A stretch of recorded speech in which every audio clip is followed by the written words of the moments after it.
এই যে দাজ্জালীয় যে ব্যবস্থাপনার সামনে আসবে সেটা নিয়ে আমরা মাঝে মাঝে বলি না যে সাবেক আমলে আবার দুনিয়া ব্যাক করে চলে যাবে, মানুষ আবার প্রাণীর উপরে সওয়ার হয়ে চলবে। কিভাবে সম্ভব? পুরা দুনিয়া সেই ইভি থেকে শুরু করে কত ধরনের প্রযুক্তি চলে আসলো। ভাই খালি যে তেল আসাটা বন্ধ হোক না, একটু বন্ধ হওয়া দরকার আছে, মাস দুয়েকের জন্য পুরা বন্ধ হওয়া দরকার আছে, এইটা যাতে বুঝতে পারে যে ওই গাজাবাসীর কষ্টটা কি, কিউবার মানুষের কষ্টটা কি। এই বিশ্ব তাকায় তাকায় দেখতেছে আইসিইউ এর ভিতরে তাদের জন্য পাম্প চলা অবস্থাতে তারা শুধু একটা রেজিমের বিপক্ষে নিজেদের অবস্থানকে প্রতিষ্ঠিত করার জন্য তেল বন্ধ করে দিয়ে শত শত বাচ্চাকে মেরে ফেলছে হাসপাতালের মধ্যে, তাদের আইসিইউ চলে না।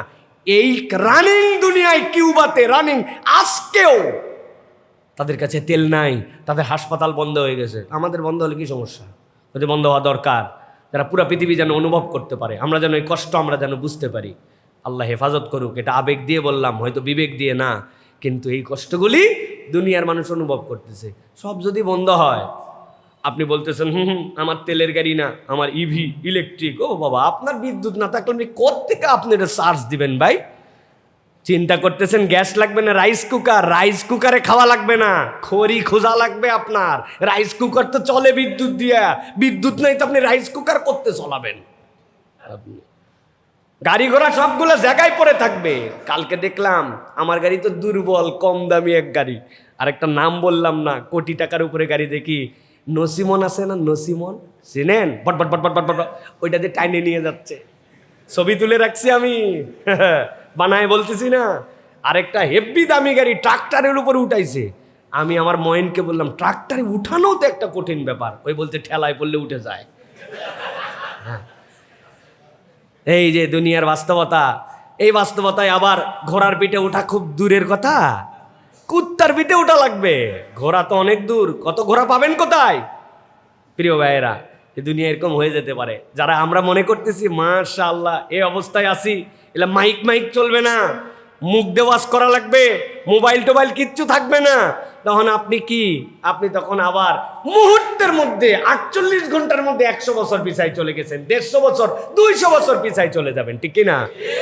এই সময় আপনাকে একজন বলছে তোমার মোবাইলটা অন করাই দিব আর তোমার গাড়ির তেল দিব, আমার কথা শোনা লাগবে। রাজি না? রাজি না? যা বলবে তাই রাজি। তোমার কথা শোনা লাগবে মানে পা দাও, তলা দাও, গু লাগাই দাও, সাইডে দিচ্ছি, দাও। কারা করবে এটা? যারা ইমানের উপরে যারা অবিচল থাকতে পারবে না, এই সময়ও যারা সুপরিস্থিতিতে পজিটিভ পরিস্থিতিতেও যারা আল্লাহর দিকে থাকবে না, ওই সময় ওই মানুষের ইমান রাখতে পারবে না। এটাই বাস্তবতা, ঠিক কিনা?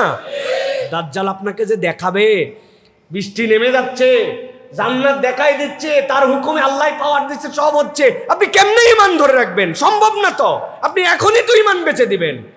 এই জন্য আল্লাহ বলছেন উলাইকা কাতাবা ফি কুলুবিহিমুল ঈমান ওয়া আইয়াদাহুম বিরূহিম মিন, এর উপরে কঠিন বানায় ফেলছে। আল্লাহর দিক, আল্লাহর দিকই, ভালো পরিবেশেও আল্লাহর দিক, খারাপ পরিবেশেও আল্লাহর দিক। এখন না আপনাকে প্রমাণ দিতে হবে, সব সুযোগ থাকার পরেও আমি আল্লাহর দিকে আছি, তখন না আল্লাহ আপনাকে সাপোর্ট করবে, আল্লাহ আপনার দিলকে মজবুত বানায় দিবে। দুনিয়া একদিক হয়ে যাবে, এক যুবক দাঁড়ায় যাবে, কি সে তুই আমারে মারে ফেলবি, আবার তুই জীবন দিবি, তাও তুই দাজ্জাল। দাজ্জাল তাকে হত্যা করে ফেলবে, সে দেখবে, সাথে সাথে আবার জীবন দিবে, দাঁড়াবে, আমি তোরে মারছি, আমি জীবন দিচ্ছি, বলছি তাও তুই দাজ্জাল। আমার নবী এই কথা বলছিল, আমার ইমান আছে। ওই যে প্রতিরোধ শুরু হবে, ওইটা একজন যুবক ইমানদার দিয়ে প্রতিরোধ শুরু হবে। সুবহানাল্লাহ। ওটা ওই অপসংস্কৃতি, পশ্চিমা সংস্কৃতির গড্ডালিকায় নিজেকে নিমজ্জিত করে দেওয়া, হ্যাঁ, পরিবেশ পরিস্থিতি অনুযায়ী ইসলাম যতটুকু ভাল লাগে ততটুকু পালন করা, আল্লাহ রাসূলের দিক থেকে দূরে সরে যাওয়া, এই মানুষের দ্বারা সম্ভব হবে না। আল্লাহর কাছে দোয়া করেন, আল্লাহ দাজ্জাল আসার অন্তত 200 বছর আগে যেন আমরা দুনিয়ার থেকে ঈমান নিয়ে চলে যাই। আমাদের যে, আপনাদেরটা জানি না, আমার যে অবস্থা, টেকা কঠিন, কথা ঠিক কিনা? অনেকে আমাদের মধ্যে দোয়া করে আল্লাহ আমাদের মেহেদির সৈনিক বানাবো। ওরে বাবা রে, টায়ার পাঞ্চার হলে লাফ দিয়ে উঠে, দোকানের শাটার নামায় ফেলছে, ট্রাক বাস্ট হয়েছে, পরে বলছে ট্রাক বাস্ট হয়েছে, আমি বুঝি নাই, মনে করছি যে কি হয় না হয়, বন্ধ করে হালালাম। যারা দোকান বন্ধ করে ফেলে, ট্রাক বাস্ট হলে, তারা মাহাদির সৈনিক হতে যাবে। আল্লাহর কাছে মাপ চান, আল্লাহ ইমানের সাথে তাড়াতাড়ি দুনিয়ার থেকে নিয়ে নেয়। মাহাদির সৈনিক যারা ওইরকম মজবুত ইমান, তারা যেন হয়। আর আমাদের বাচ্চারা যেন ওই দিকে যেতে পারে, সেই ব্যবস্থা করেন, সেই ব্যবস্থা করেন। আল্লাহর কাছে দোয়া করতেছি না আমরা, রব্বানা হাবলানা মিন আজওয়াজিনা ওয়া যুররিয়াতিনা কুররাতা আয়ুনিন ওয়াজআলনা লিল মুত্তাকিনা। আল্লাহ মুত্তাকিদেরকে আমাদের ইমাম বানায় দাও। তাই তো না? তাই তো। খবরদার উল্টা পাল্টা অর্থ বলেন না। ওয়াজআলনা লিল মুত্তাকিনা ইমামা, আল্লাহ আমাদেরকে মুত্তাকিদের ইমাম হওয়ার যোগ্যতা দাও। ইসলাম লিডার হওয়ার আবেদন করছে সন্তানদের জন্য, ওরে অনুসারী বানাতে বলে নাই। সুবহানাল্লাহ বলেন। কি দোয়া করতেছি তাই তো বুঝলাম না। আল্লাহ আমার সন্তান, আমার পরিবারকে চোখে শীতলতা বানাও, আর আমার সন্তানদেরকে ইমানদারদের মুত্তাকিদের আমির বানাও, লিডার বানাও। এই দোয়া না আমি করছি। আল্লাহ আমাদের সন্তানদের, এর মানে কি, তারা প্রত্যেকে এক একজন লিডারশিপের কোয়ালিটি নিয়ে বড় হবে, প্রত্যেকে এইরকম আল্লাহর দলের মধ্যে আসবে। তারা যেন নিজের পরিচয় দিতে পারে আমি আল্লাহর দলের সদস্য। আল্লাহ যেন এরকম যোগ্য মানুষ আমাদেরকে বানানোর তৌফিক দান করেন।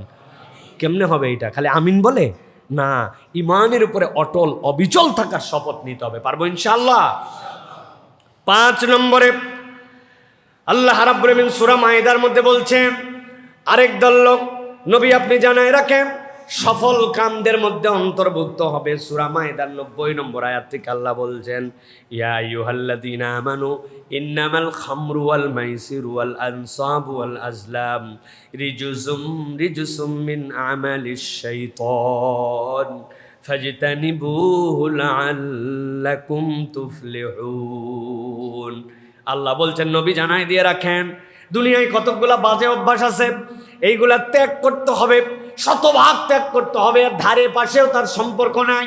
আল্লাহ বলতেছেন, ইয়া আইয়ুহাল্লাযীনা আমানু ইন্নামাল খামরু, মদ এবং মাদকতা, মদের সাথে, মাদকতার সাথে, নেশার সাথে সুদূর সম্পর্ক তার থাকবে না।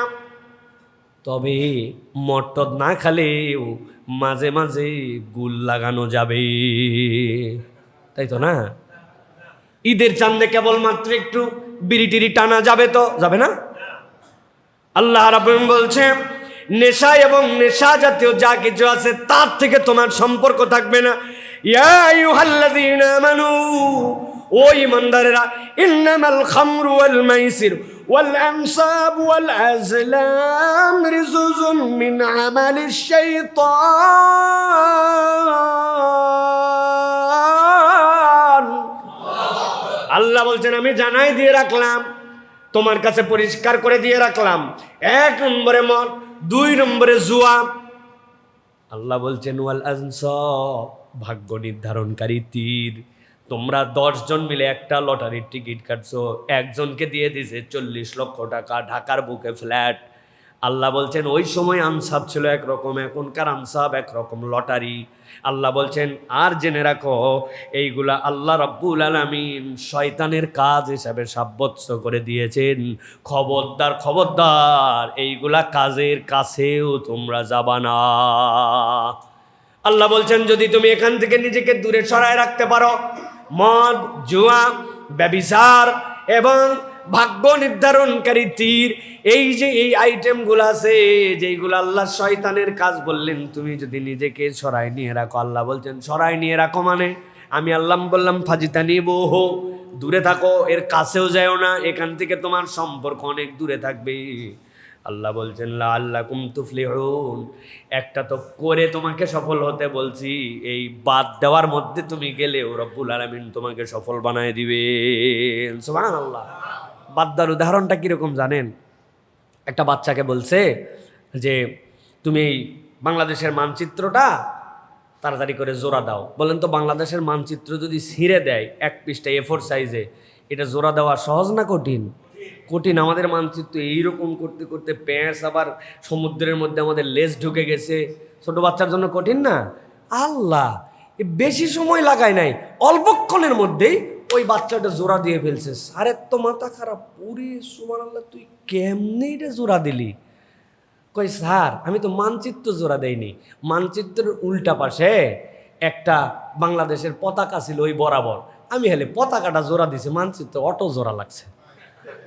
বুঝেন নাই প্রিয় ভাইয়েরা? আল্লাহ রাব্বুল আলামিন সফলের একটা বর্ণনা দিলেন, এই কাজগুলা করো। আরেকটা বর্ণনা দিচ্ছেন, কাজ তো অনেক আছে, বাদ দিবি কোনগুলা? 4টা কাজ বাদ দে, আল্লাহ রাব্বুল আলামিন তোরে সফল বানাই দিবেন। সুবহানাল্লাহ। অধিকাংশই আমরা এগুলা কাজ থেকে দূরে আছি, কিন্তু প্রকারান্তরে ডাইনে বামে কোন ইচ্ছা হয়ে আমরা আবার এর মধ্যে জড়িত হয়ে যাই। আমরা এগুলা কাজের সাথে কম বেশি নিজেদেরকে সম্পৃক্ত করে ফেলে। অতএব কোনো অজুহাতে কোনোভাবেই এইগুলার সাথে আমাদের জড়িত হওয়া যাবে না। সর্বশেষ আল্লাহ রাব্বুল আলামিন বলছেন, দুনিয়ার চূড়ান্ত সফল মানুষদের একটা পরিচয় আছে। সূরা নূরের ভিতর আল্লাহ তার বর্ণনা দিয়েছেন। সূরা নূরের 31 নম্বর আয়াত থেকে আল্লাহ ধারাবাহিকভাবে তার পরিচয় দিয়েছেন। আল্লাহ বলছেন, আমি রব্বুল আমিন সফলদের তো তালিকা দিলাম, তবে চূড়ান্ত সফল হতে হলে তোমার একটা চূড়ান্ত গুণ তোমার মধ্যে থাকা লাগবে। আল্লাহ বলছেন, ওয়াতুবু ইলাল্লাহি জামিআ আইয়ুহাল মুমিনুনা লাআল্লাকুম তুফলিহুন। আল্লাহ বলছেন, ও দুনিয়ার ইমানদারেরা, তুবু ইলাল্লাহি জামিআ, তোমরা বিচ্ছিন্নভাবে আল্লাহর দিকে ফেরত এসো না, তোমরা সবাই মিলে আল্লাহর দিকে তওবা করো। আল্লাহর দিকে তওবা করার ব্যাখ্যা আপনাদের কাছে বহুবার দিয়েছি।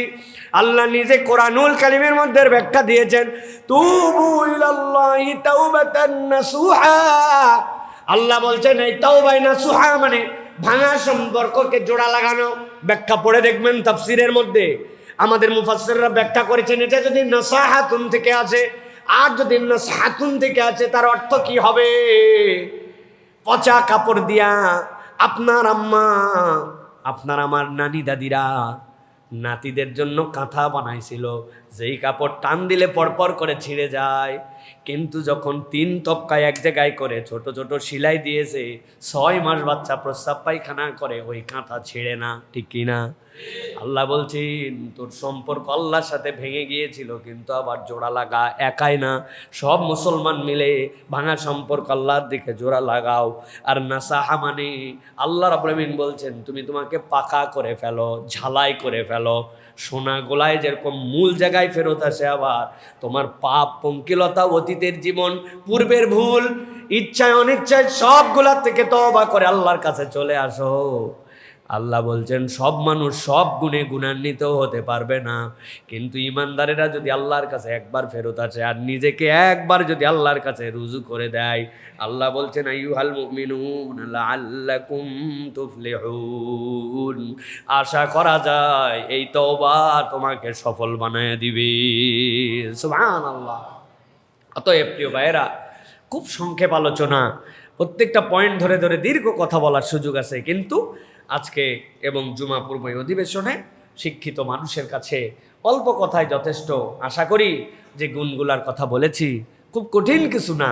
একটু যদি আমরা ঠান্ডা মাথায় আবার যে চিন্তা করি, আলোচনাগুলো যদি আবার সুযোগ পাই কোথা থেকে শুনে নিয়ে যদি একটু নোট করি, করে যদি প্ল্যান করি যে এই কয়টা ভালো, এই কয়টা খারাপ, দেখি না তালিকা দিয়া আমি কেমনে ভালোর দিকে চলতে পারি, কেমনে আমি একটু আমার জীবন পরিবর্তনকারী সিদ্ধান্ত নিতে পারি। আমাদের সমস্যা, বক্তাও চিন্তা করে, ওয়াজ আজকে করছি মাশাআল্লাহ, আলোচনার মতো একটা আলোচনা হয়েছে, জনগণ বলে শুনে যার শান্তি পাইছে, দিলটা জুড়ায় গেছে, জুমার বক্তব্য তো এইরকমই হওয়া লাগে, এইরকম প্রশংসা করে গেছে।